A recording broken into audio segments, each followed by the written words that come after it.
Leaders from here in D.C. to Tel Aviv to Seoul to London, all praising John McCain, who is being received his death, the news of his death, honored from around the world. So what's going on at the White House? Well, the Washington Post, as you may have seen, now reporting that there was a statement, not just the tweet that the president wrote, but even more, reportedly praising the senator, calling him a hero. But President Trump apparently didn't want it released.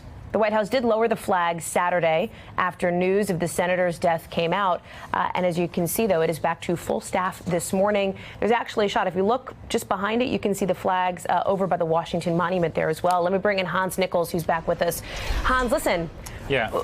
Clearly, these men had a strained relationship from the start. Yep. Donald Trump going after John McCain days after announcing the start of his candidacy. I mean, this dates back to July of 2015, if not before then, right? You know, there was a lot of talk this morning about what a fighter John McCain was. But with President Trump, he was remarkably restrained. He never really counterpunched. He never really hit back that much at President Trump while he was alive in the Senate.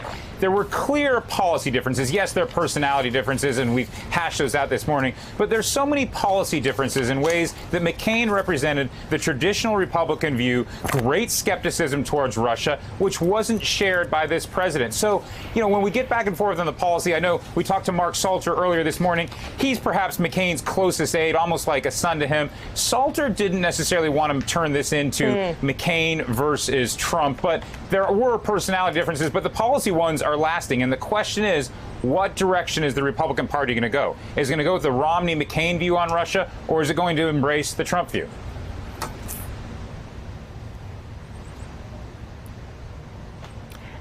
And I think we have that Salter bite that you referenced, Hans, ready to go. Mark Salter talking this morning on the Today Show regarding, as Hans said, this idea that nobody around John McCain inside his orbit wants to make this into a story about President Trump. Listen.